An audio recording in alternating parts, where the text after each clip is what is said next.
4 दिसंबर 1872 कनाडाई ब्रिगेंटाइन देई ग्रेटिया अजोरेस और पुर्तगाल के तट के बीच अटलांटिक महासागर पर नौकायन कर रही है। एक कर्णधार को जहाज की ओर जाते हुए क्षितिज पर कुछ दिखाई देता है और वह तुरंत कैप्टन डेविड मोरहाउस को सूचित करता है। कप्तान डेक पर आता है और लगभग 6 मील की दूरी पर एक जहाज को देई ग्रेटिया की ओर अस्थिर रूप से जाते हुए देखता है। कैप्टन को लगा कि जहाज की असामान्य हरकतों और उसके पालों में अजीब तरीके से हेराफेरी होने के कारण कुछ गड़बड़ है। वह अपने आदमियों को जहाज पर चढ़ने के लिए भेजता है और जब वे जहाज पर चढ़ते हैं तो उन्हें जहाज खराब लगता है। यह मैरी सेलेस्टे की कहानी है। अक्टूबर 1872 में कैप्टन बेंजामिन ब्रिग्स ने मैरी सेलेस्टे की व्यापक न्यूयॉर्क मरम्मत के बाद उनकी पहली यात्रा की कमान संभाली, जो उन्हें इटली के जेनोआ ले जाने वाली थी। बेंजामिन ब्रिग्स का जन्म 24 अप्रैल 1835 को वेरहैम, मैसाचुसेट्स में हुआ था। वह समुद्री कप्तान नाथन ब्रिग्स के 5 बेटों में से एक थे। ब्रिग्स ने इस यात्रा के लिए चालक दल का चयन सावधानी से किया। पहले साथी अल्बर्ट जी रिचर्डसन पहले ब्रिग्स के अधीन यात्रा कर चुके थे। दूसरा साथी एंड्रयू गिलिंग, उम्र लगभग 25। प्रबंधक नवविवाहित एडवर्ड विलियम हेड। 4 सामान्य नाविक पश्चिमी द्वीप समूह के जर्मन थे, भाई वोल्कट और बोज लोरेंजेन, एरियन मार्टिन्स और गोटलीब गॉडशाल। 20 अक्टूबर 1872 को ब्रिग्स 1701 बैरल शराब के जहाज के माल की लोडिंग की निगरानी के लिए न्यूयॉर्क शहर में पूर्वी नदी पर पियर 50 पर पहुंचे। मंगलवार 5 नवंबर की सुबह मैरी सेलेस्टे ने पियर 50 छोड़ दिया और न्यूयॉर्क हार्बर में चली गई। मौसम अनिश्चित था और ब्रिग्स ने बेहतर परिस्थितियों की प्रतीक्षा करने का निर्णय लिया। उन्होंने जहाज को स्टेटन द्वीप के ठीक बाहर लंगर डाला। 2 दिन बाद मौसम हल्का हो गया और मैरी सेलेस्टे बंदरगाह छोड़कर अटलांटिक में प्रवेश कर गईं। जब मैरी सेलेस्टे नौकायन के लिए तैयार हो रही थी, कनाडाई ब्रिगेंटाइन देई ग्रेटिया न्यू जर्सी के होबोकेन में पास में जिब्राल्टर के रास्ते जेनोआ के लिए पेट्रोलियम के माल की प्रतीक्षा कर रही थी। देई ग्रेटिया मैरी सेलेस्टे के 8 दिन बाद उसी सामान्य मार्ग का अनुसरण करते हुए 15 नवंबर को जिब्राल्टर के लिए रवाना हुई। बुधवार 4 दिसंबर 1872 को देई ग्रेटिया अजोरेस और पुर्तगाल के तट के बीच में पहुंच गया था। कैप्टन मोरहाउस डेक पर आए और कर्णधार ने लगभग 6 मील की दूरी पर देई ग्रेटिया की ओर एक जहाज के अस्थिर रूप से जाने की सूचना दी। जहाज की अनियमित गतिविधियों और उसके पालों के अजीब सेट के कारण मोरहाउस को संदेह हुआ कि कुछ गड़बड़ है। जैसे ही जहाज करीब आया, उसे डेक पर कोई नहीं दिख रहा था और उसे अपने संकेतों का कोई जवाब नहीं मिला। इसलिए उसने पहले साथी ओलिवर डेव्यू और दूसरे साथी जॉन राइट को जहाज की नाव में जांच के लिए भेजा। जोड़ी को पता चला कि यह मैरी सेलेस्टे थी, जिसका नाम उसके स्टर्न पर लिखा था। फिर वे जहाज पर चढ़ गए और जहाज को सुनसान पाया। पाल आंशिक रूप से सेट थे और खराब स्थिति में थे, कुछ पूरी तरह से गायब थे और अधिकांश हेराफेरी क्षतिग्रस्त हो गई थी। रस्सियां किनारों पर ढीली लटक रही थी। मुख्य हैच कवर सुरक्षित था, लेकिन सामने और लेजरेट हैच खुले थे। उनके कवर डेक पर उनके बगल में थे।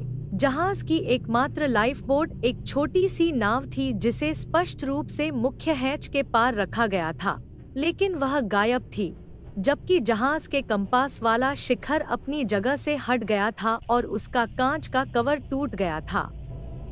होल्ड में लगभग 3.5 फीट पानी था, जो इस आकार के जहाज के लिए एक महत्वपूर्ण लेकिन चिंताजनक मात्रा नहीं थी। एक अस्थायी साउंडिंग रॉड, होल्ड में पानी की मात्रा को मापने के लिए एक उपकरण, डेक पर छोड़ दिया गया था। उन्हें मेट के केबिन में जहाज का दैनिक लॉग मिला और इसकी अंतिम प्रविष्टि 9 दिन पहले 25 नवंबर को सुबह 8 बजे दर्ज की गई थी। इसमें मैरी सेलेस्टे की उस बिंदु से लगभग 400 समुद्री मील या 740 किलोमीटर की दूरी दर्ज की गई जहां देई ग्रेटिया ने उसका सामना किया था। डेव्यू ने देखा कि दरवाजे और रोशनदानों से घुसे पानी के कारण केबिन का अंदरूनी भाग गीला और गंदा था, लेकिन अन्यथा उचित क्रम में था।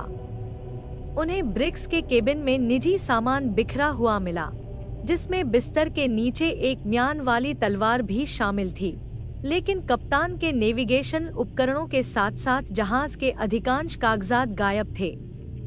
गैली उपकरण बड़े करीने से छिपाकर रखे गए थे। वहां कोई भोजन तैयार नहीं था, लेकिन दुकानों में पर्याप्त प्रावधान थे। आग या हिंसा के कोई स्पष्ट संकेत नहीं थे।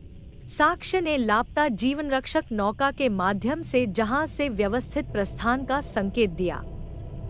पहले साथी डेव्यू इन निष्कर्षों की रिपोर्ट मोरहाउस को देने के लिए लौटे, जिन्होंने परित्यक्त को जिब्राल्टर में लाने का फैसला किया। मोरहाउस ने देई ग्रेटिया के 8 सदस्यीय दल को 2 जहाजों के बीच विभाजित कर दिया।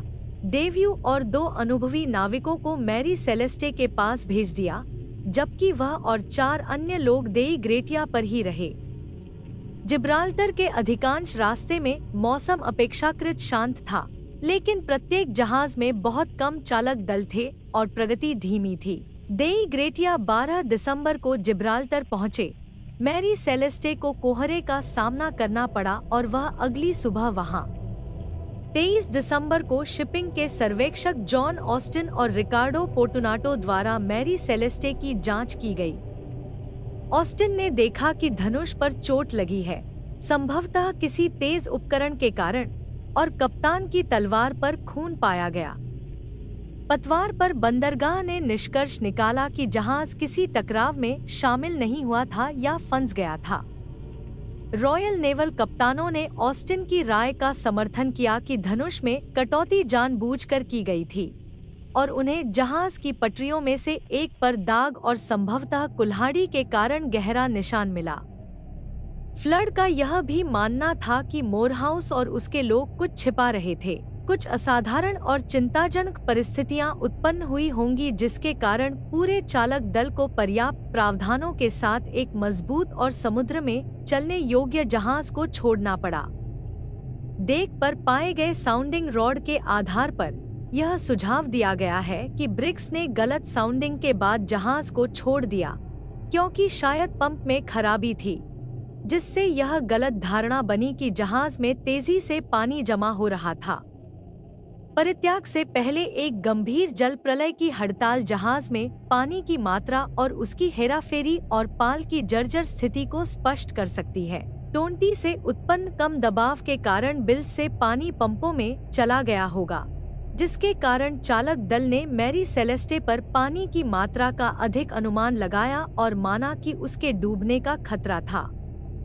अन्य स्पष्टीकरणों में एक विस्थापित हिमखंड की संभावित उपस्थिति, शांत होने पर जमीन पर गिरने का डर और अचानक पनडुब्बी भूकंप शामिल है। हाइड्रोग्राफिक साक्ष्यों से पता चलता है कि हिमखंड का इतनी दूर दक्षिण की ओर खिसकना असंभव था और अन्य जहाजों ने इसे देखा होगा। एक अन्य सिद्धांत यह मानता है कि ब्रिक्स को डर था कि उसका जहाज फंस जाएगा और जमीन तक पहुंचने की उम्मीद में उसने इधर-उधर भागना शुरू कर दिया। तब हवा मैरी सेलेस्टे को उठाकर चट्टान से दूर उड़ा सकती थी, जबकि बढ़ते समुद्र में पानी भर गया था और वह डूब गई थी। इस सिद्धांत की कमजोरी यह है कि यदि जहाज को शांत कर दिया गया होता, तो सभी पाल किसी भी उपलब्ध हवा को पकड़ने के लिए तैयार होते। फिर भी इसके कई पाल फंसे हुए पाए गए। समुद्र तल पर भूकंप के कारण सतह पर पर्याप्त उथल-पुथल हो सकती है, जिससे मैरी सेलेस्टे के माल के कुछ हिस्सों को नुकसान हो सकता है, जिससे हानिकारक धुआं निकल सकता है। आसन्न विस्फोट की बढ़ती आशंकाओं के कारण ब्रिक्स को जहाज छोड़ने का आदेश देना पड़ सकता था। विस्थापित हेड से पता चलता है कि एक निरीक्षण या प्रसारण का प्रयास किया गया था। 23 दिसंबर को शिपिंग के सर्वेक्षक जॉन ऑस्टिन और रिकार्डो पोर्टुनाटो द्वारा मैरी सेलेस्टे की जांच की गई। ऑस्टिन ने देखा कि धनुष पर चोट लगी है, संभवतः किसी तेज उपकरण के कारण, और कप्तान की तलवार पर खून पाया गया। पतवार पर बंदरगाह ने निष्कर्ष निकाला कि जहाज किसी टकराव में शामिल नहीं हुआ था या फंस गया था। रॉयल नेवल कप्तानों ने ऑस्टिन की राय का समर्थन किया कि धनुष में कटौती जानबूझकर की गई थी और उन्हें जहाज की पटरियों में से एक पर दाग और संभवतः कुल्हाड़ी के कारण गहरा निशान मिला। फ्लड का यह भी मानना था कि मोरहाउस और उसके लोग कुछ छिपा रहे थे। कुछ असाधारण और चिंताजनक परिस्थितियां उत्पन्न हुई होंगी जिसके कारण पूरे चालक दल को पर्याप्त प्रावधानों के साथ एक मजबूत और समुद्र में चलने योग्य जहाज को छोड़ना पड़ा।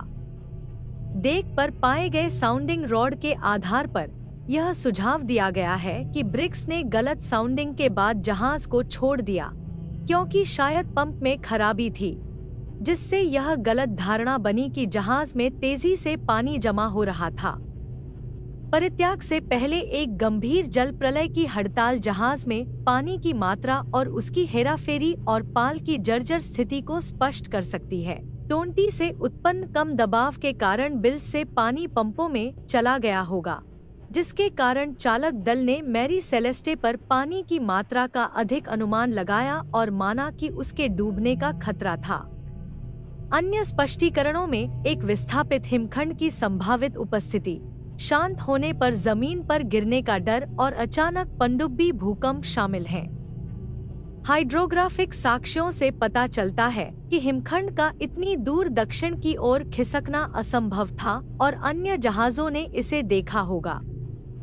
एक अन्य सिद्धांत यह मानता है कि ब्रिग्स को डर था कि उसका जहाज फंस जाएगा और जमीन तक पहुंचने की उम्मीद में उसने इधर-उधर भागना शुरू कर दिया। तब हवा मैरी सेलेस्टे को उठाकर चट्टान से दूर उड़ा सकती थी, जबकि बढ़ते समुद्र में पानी भर गया था और वह डूब गई थी।